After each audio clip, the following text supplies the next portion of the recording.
Hello fans, viewers and subscribers, join me Ruku for another beer review. If you're wondering why this camera is rather close than normal, then you'll obviously not know that I have a bag of chips behind this. I'm not joking, I generally do have a bag of chips. Reason because my phone is overheated in the hot weather and I can't do any of these beer reviews, so yeah, it kind of fucks things up, but hey ho, we'll press on. This then is a review that I've drunk the predecessor to, Westmalle Double, absolutely loved it, about 8% alcohol, loved it. This then of course is its bigger brother or sister if you will, Westmalle Trappist Triple. This is brewed by monks and comes in at a 330 and is, if you can just see that there, where are we? There you go, just there, look, 9.5% alcohol. Yeah, this is fantastic. I love this. Let me just put it on side. I just want to show you the cap and then just want to read out what it says on there. There you go. There's a cap for enthusiasts. Westmalle Trappist with the AW. A for Alpha, D W for whiskey. Right, here we go. Let's see what this says. Basically, clear golden yellow Trappist. Triple is brewed within the walls of the Trappist Abbey on a small scale under the supervision of the monks, i.e. Flemish monks. The income is used for their daily life and to maintain the abbey. A major share of its profits is donated to charities. This living beer ferments in the bottle. Store at bottle upright, position served between 8 and 14 degrees, carefully pouring from the bottle to glass, and leaving the yeast behind at the bottom of the bottle. You may wish to taste the yeast separately. Yeah, I'm going to do that. I've left a bit in there in the bottle. I've done this many a time. Don't like the yeast. If you're a regular viewer and you've seen my Duvel video, you'd probably ask, can you remix the sediment? I don't know. I'm really losing my voice at the moment. Yeah, I really don't know. I really have no idea. I'll look into that. I'll do this in a minute. Golden appearance, yes. I've previously drunk some of this before the video. I did get interrupted about 4 times, so I've had to stop and record again 4 times prior to this. Get a bit fucked off of being interrupted. But as it stands, golden colour.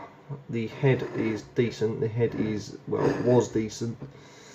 It was, I'd say about 1 centimetre. You can see, just hoist you up from the bag of chips. There you go. Golden colour, head is thin.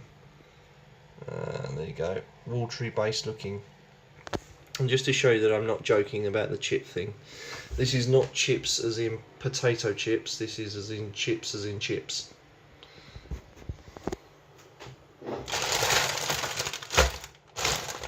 There you go. These are real chips, fans.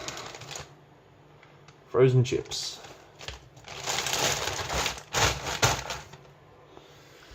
And that is to keep my phone cool while I'm recording. It's doing the job so far, so hopefully it won't have any major cutouts.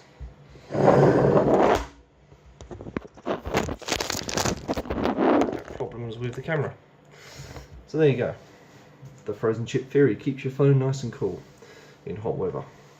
We are about 30 degrees plus here in England at the moment.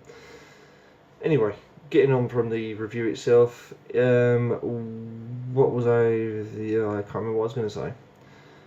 Yeah, so the beer is golden, head's decent. Let's crack on with the smell.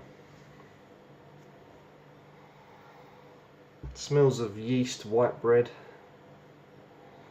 slight alcohol, fresh.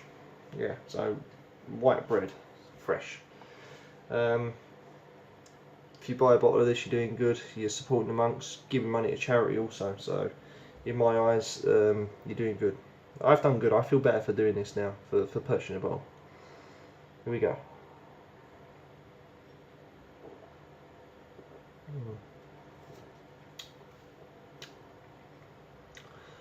Oh, that is a good head.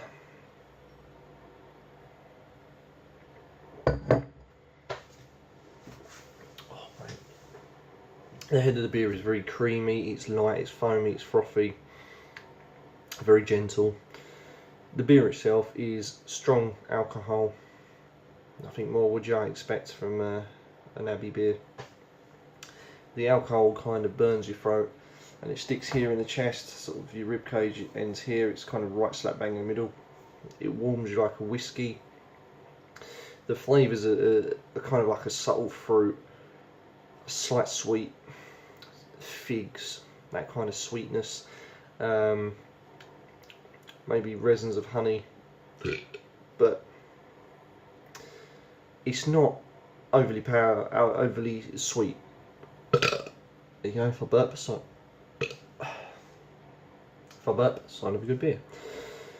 So yeah, it tastes quite fruity-ish. You know, you got the sweet fruits. You know, strong alcohol hit. The head is, I wouldn't say you can't taste the head because there's no flavour that comes to mind, but it is smooth. It is gentle. It's frothy. It's foamy. The head's probably the best bit of this beer, to be fair.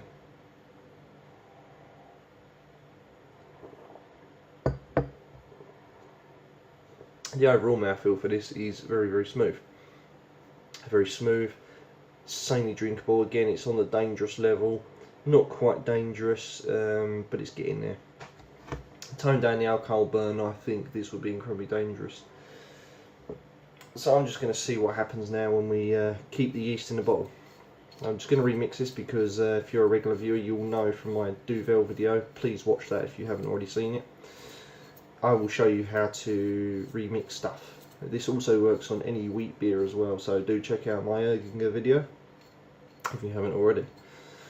So yeast is still here in this, and this is not. So here we go. Ew, okay. Okay. Straight away we've got darker colour. You can see that now. It's like a real opaque, dark, strong golden colour. And yeah, the head is retained pretty well. In actual fact, I think the head's better. It's a bit more to the body on the head. So let's just, I'm going to skip the smell. Let's just crack straight on with the taste, because that's what it's all about at the end of the day, is the taste.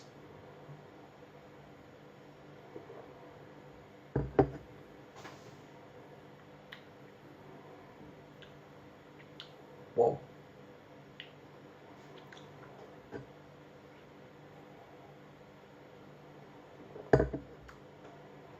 That's insane. There's no alcohol burn. What you're left with is a very sort of soft, fruity, well-rounded beer, which is smooth, gentle, soft carbonation.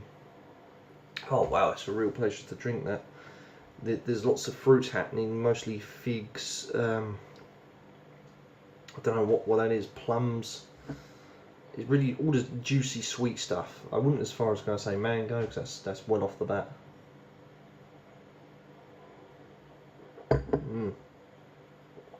I like it.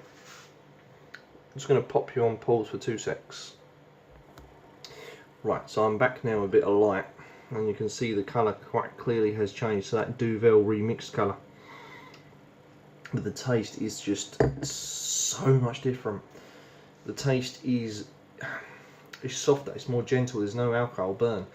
What you're left with in the mouth is just a well-rounded, well-softened, almost genuinely filtered beer. Okay, it is so good, and the fruit that comes through is very good too. So yeah, I'm really quite impressed by this.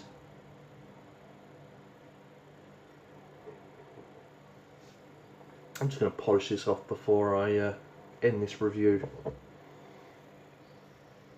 Absolutely everything.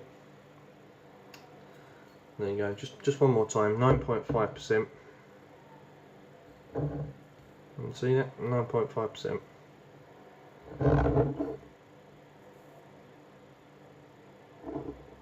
There you go. What a pleasure to drink, fans. What would I score this out of 10? Again, it's going to have to be, well, I'm going to say an 8. It's probably better when it's remixed compared to when it's not.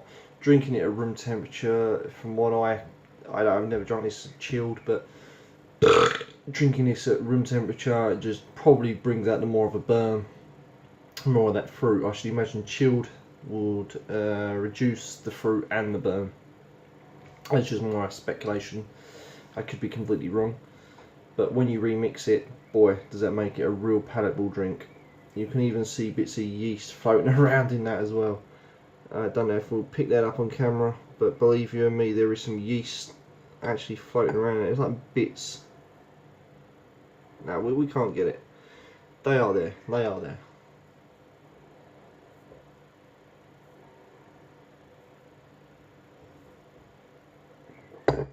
Thoroughly enjoyed that, fans. Join me next time for some more beer reviews.